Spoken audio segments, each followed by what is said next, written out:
नमस्कार दोस्तों, आपका मेरे चैनल उषा डॉट काव्या नाभ्या में स्वागत है। आज की कहानी है माँ से बड़ी कोई वसीयत नहीं। एक परिवार में माँ बाप और उनके 3 बच्चे थे, जो सुखी परिवार में से एक परिवार था। 3 बच्चों में 2 बेटा और 1 बेटी थी। तीनों में बहुत प्यार था और इनके माता पिता भी तीनों से बहुत प्यार करते थे, मगर छोटे बेटे से थोड़ा परेशान थे, क्योंकि बड़ा बेटा पढ़ने लिखने में शुरू से अच्छा था और छोटा बेटा शुरू से पढ़ने लिखने से दूर भागने वाला। बड़ा बेटा तो पढ़ लिख कर इंजीनियर बन गया, मगर उनका छोटा बेटा गंवार और आवारा ही बनकर रह गया। अब उनके बड़े बेटे की शादी हो गई और छोटे वाले गंवार बेटे को सबके ताने सुनने पड़ते थे, भैया की, भाभी की और सबसे ज्यादा तो पिताजी की। बस माँ ज्यादा नहीं कहती थी। फिर कुछ महीनों बाद बेटी की भी शादी हो गई, एक अच्छे घराने में। बस छोटा बेटा अभी भी कुंवारा ही था, क्योंकि वह बिल्कुल अनपढ़ था और कहीं कुछ छोटा मोटा काम मिल जाता तो वही कर लेता था। इसलिए उसे शादी के लिए कोई लड़की नहीं मिल रही थी और उसके माँ बाप उससे बहुत परेशान हो चुके थे। धीरे धीरे उसके पिताजी भी बहुत बीमार रहने लगे। जैसे तैसे गांव की एक गरीब लड़की से शादी दी गई, ये सोचकर कि शायद शादी करके थोड़ा सुधर जाए, लेकिन उनके छोटे बेटे में सुधार नहीं हो रही थी। अब तो जब भी उसकी बहन आती, बड़े भाई से पहले मिलती थी, मगर छोटे भाई से बहुत कम मिलती थी, क्योंकि वो अपनी बहन को ज़्यादा पैसे नहीं दे पाता था। लेकिन फिर भी वो अपनी बहन से बहुत प्यार करता था। कुछ समय बीता और अब उनके पिताजी की मृत्यु हो गई।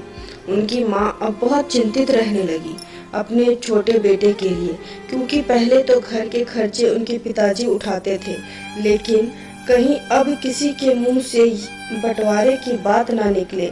छोटा बेटा अपनी माँ और अपनी सीधी साधी पत्नी को दुखी देखकर न जाने क्या हुआ।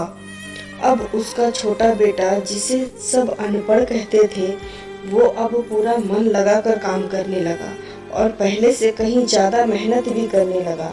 अब तो उसे कोई भी दोस्त बुलाने आते तो वह उससे यही कहता कि भाई, पहले तो मैं जैसे तैसे अकेला कमाकर खा लेता था, पिताजी के भरोसे था, मगर अब तो मुझे अपनी पत्नी के लिए भी करना पड़ता है और कल को आने वाले बच्चों के लिए भी कुछ जोड़ना पड़ेगा ना। इसलिए दोस्त, अब मैं तुम लोगों के साथ नहीं घूम सकता। ये कहकर उसका गंवार बेटा सीधा अपने काम पर निकल जाता है। अब उसके बड़े भाई और भाभी आपस में बात करते हैं कि हम उस गंवार से कहीं ज्यादा पैसे कमाते हैं और इस वजह से हमें ही घर के खर्चे में ज्यादा हाथ बटाना पड़ता है। इसलिए अब घर और जमीन का बंटवारा कर लेते हैं और उस गंवार से अलग हो जाते हैं, क्योंकि उसे तो मुफ्त की रोटियां तोड़ने की ज्यादा आदत हो गई है। उसकी माँ के लाख मना करने के बावजूद भी बंटवारे की तारीख तय कर दी गई और उन्होंने अपनी बहन को भी बुला लिया और अपने गंवार भाई से भी कह दिया कि आज तुम अपने काम पर मत जाना, क्योंकि हम आज घर और जमीन का बंटवारा करेंगे। उसी वक्त उसकी बहन भी आती है। तभी उसका गंवार भाई भी कहता है कि तुम लोग बंटवारा कर लो, मुझे जो देना होगा दे देना, मैं शाम को आकर अंगूठा लगा दूंगा। तभी उसकी बहन कहती है, अरे बेवकूफ, तू तो अनपढ़ ही रहेगा, जमीन का हिस्सा तो आमने सामने बैठकर ही होता है। तभी उसके भैया भाभी भी उल्टा सीधा कहते हैं। तब उसकी माँ भी उसे कहती है कि बेटा, आज तू काम पर मत जा, बंटवारा तेरे सामने ही होगा तो ही अच्छा है। उसी वक्त वकील भी आ जाता है। तभी वकील कहता है कि आपका सारा हिस्सा मिलाकर 10 बीघा जमीन है और आपका घर है। अब ये बताओ कि किसको कितना हिस्सा देना है, मैं उसी हिसाब से बंटवारे का कागज बना दूंगा। उसी वक्त उनका गंवार बेटा कहता है कि वकील साहब, 10 बीघा में मेरे बड़े भाई के नाम कर दो और ये जो मकान है ये मेरी प्यारी बहन के नाम कर दो। तभी उसके भाई और बहन पूछते हैं कि और तू हिस्से में क्या लेगा? तभी उनका गंवार भाई कहता है कि मेरे हिस्से में मेरी प्यारी माँ है ना। और तभी वो अपनी पत्नी की तरफ मुस्कुराते हुए कहता है कि क्यों, मैं सही तो कह रहा हूँ ना? उसकी पत्नी अपनी सास से लिपट कर कहती है कि माँ से बड़ी कोई वसीयत होगी भला? मेरे लिए। और उसका गंवार पति भी अपनी माँ से लिपट जाता है। गंवार बेटे बहू के इसी प्यार ने जमीन जायदाद के बंटवारे को एक सन्नाटे में बदल दिया। तभी बहन अपने गंवार भाई से गले लगकर रोते हुए कहती है कि माफ कर दो भाई, मैंने तुम्हें समझा नहीं। तभी उसका भाई कहता है कि मेरी प्यारी बहन, इस घर में जितना अधिकार हमारा है उतना ही अधिकार तेरा भी है। और रही बात बंटवारे की, तो बंटवारे के बिना क्या हमारी जिंदगी रुक जाएगी? क्यों नहीं, क्यों करते हैं हम बंटवारा?